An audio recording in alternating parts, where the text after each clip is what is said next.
I've discovered so many different passions and hobbies and interests and talents, some that I didn't even know that I had. And each one helped me feel a little bit more like me in the busy life of being a mom. Hi, I'm Megan, and welcome back to Moments That Matter.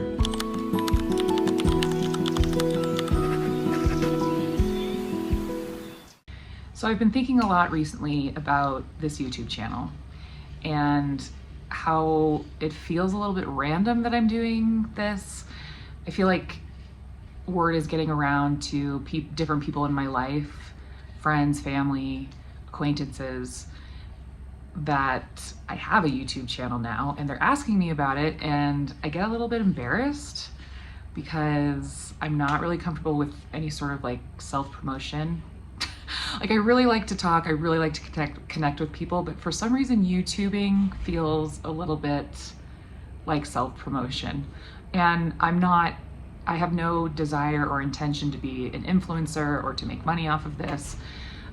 So it feels a little bit strange and out of the blue that I started a YouTube channel. So it's kind of made me think, like, why am I doing this? And why, like, this is so random that I've decided to start a YouTube channel, which then got me thinking about other things that I've done in my life in the past, 25-ish years of being an adult that seemed kind of random. And I really have had a lot of different hobbies and talents and interests that I've pursued or explored in my adult life. It always seems like I have something else that I'm trying or getting into or getting excited about. And right now it's YouTubing.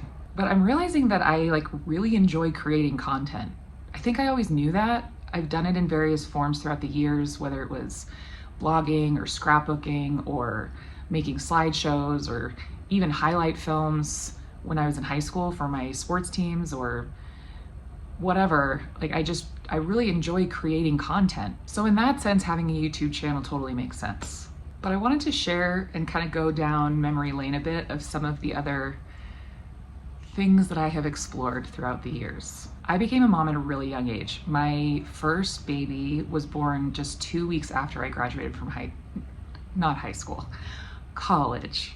I went from a super busy life, from school and work and orchestra and lacrosse and coaching, like a very, very full life, to being a full-time stay-at-home mom of a baby, which was a very drastic change and a little bit of a transition. Okay, maybe a lot of a transition. I didn't really feel like I was struggling with motherhood or having a hard time staying at home. I actually really loved being a stay-at-home mom to my one little baby, and the memories that I have during that time are nothing but fond memories, and I honestly wish that I could go back there. I never felt overwhelmed being a mom or trapped or stuck, or I never resented any of the sacrifice that I needed to make to be a stay-at-home mom. But it did take me a little bit of time to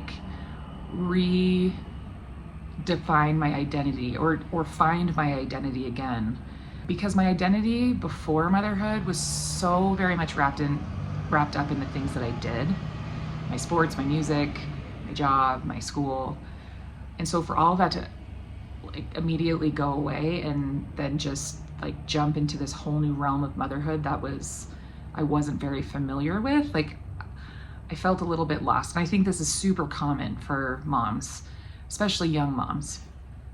So it took some time to figure out how my hobbies and passions and interests could fit into my new life as a mom. And in that process, I found some new ways to incorporate those interests, or new ways to pursue those interests and needs that I have, which kind of led me to explore all sorts of different hobbies. So there are a few things that have stuck with me the whole time throughout the years. Violin and orchestra. I started playing violin when I was 3 years old. I honestly don't remember my life without violin in it, and music in general was a constant presence in my life. Writing and journaling has also been a constant throughout the years that has kind of looked differently. There have been times where I've actively participated in poetry writing challenges or made different goals with journaling. Like I said, I had a blog for a while, and that kind of served as my journal. Right now, I'm doing this YouTube channel, so this kind of is serving as part of my journal. So writing and journaling has always been an interest of mine, something that I enjoy doing. Now, lacrosse is an interesting one because lacrosse has come in and out of my life through the years.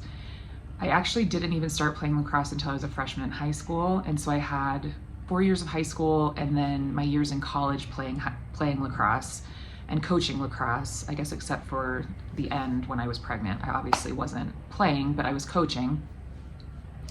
But then once my second child was born, I completely closed the door on lacrosse for about 15 years until I became a coach again in 2020 when it became high school sanctioned here in Utah. So lacrosse has come in and out of my life through the years, but sports and athletics and physical activity has been a constant. And that's one in particular that has looked different throughout the years. There was a time where the best way that I could stay physically active and fill that physical challenge itch and need that I have, the only way I could do that, or the best way that I found that I could do that, was through running or strength training, working out at the gym. And that's what I did. There's a big chunk of my life that was a huge part of my life. I'd wake up and go to the gym every morning. I was always training for a race. I've run like 7 half marathons and a bunch of 5Ks and 10Ks. And then that kind of stopped. Like I don't think I've run a race since like 2016. So it's strange kind of that like running was such a huge part of my life for a period of time, and then it's not really there anymore. But the constant in that is challenging myself physically and staying involved in athletics and competition. And at some points in my life that's been playing sports. Other parts of my life it was running and strength training, and some parts of my life it was coaching. And then there are some hobbies and interests that I have found since being a mom and being an adult that I never would have guessed would have become hobbies of mine. Gardening is one of those. Collecting and taking care of indoor plants and propagating plants. Love that. Baking and cooking. I didn't know how to do any of that before I became a wife and a mother. Quilting. I've been teaching myself and doing, and I've done a few projects, and I have every intention to continue to make quilts. I actually really love it, and that's been surprising. That's not something that I would have expected that I would have grown up to enjoy doing, but here I am, and I love it.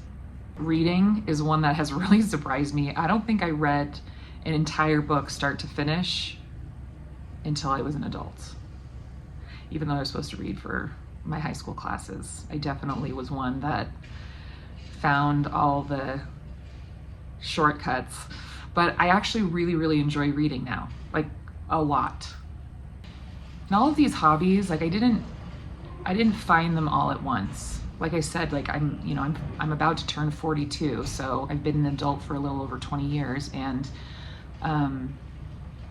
they've kind of gradually evolved and emerged and come into my life and slowly gone out of my life, and some of them have stuck with me and some of them they haven't. But it's been super enjoyable to be able to learn new things and try new things and have the opportunity to do that, and I feel super grateful that I'm able to do that, and just to be able to explore and experience a lot of different things and learn about myself. So I guess my main point of what I'm saying, and the point of this video, isn't necessarily to just tell you all the things that I've done, right? Who cares? But my point is that finding myself and finding my identity in motherhood and what that looks like at different stages of life has been a process. And it's a very real struggle for moms. I think it's super easy. I mean, this isn't a new thought or a new concept. It's super easy to lose yourself in motherhood and kind of forget that you're a person that has needs and desires and passions and interests and hobbies, and that it's important to honor those and make time and space for them. And it's okay to explore new things at different stages of life and kind of figure out new ways for your interests to kind of fill in the margins of motherhood. I think it's really cool how in that process we can like find ourselves in motherhood. We can find ourselves in that, and we can adapt our interests. It might look different. It might be something completely different, like running and weightlifting versus playing lacrosse, and then now coaching lacrosse. It looks different, but it's still fulfilling the same need that I have inside. So if you're in a phase of life, like whether it's in motherhood or just like adulthood and any transition in your life where you're feeling like, who am I now? Or like you feel like you've lost yourself somewhere along the way. Or if you are a mom and you just feel like you're just losing pieces of yourself in the chaos of motherhood, like that is a very real thing, and you are not alone. And just know that it's not gone. It's still there. You're still in there somewhere, and it can be rekindled. It can be reimagined.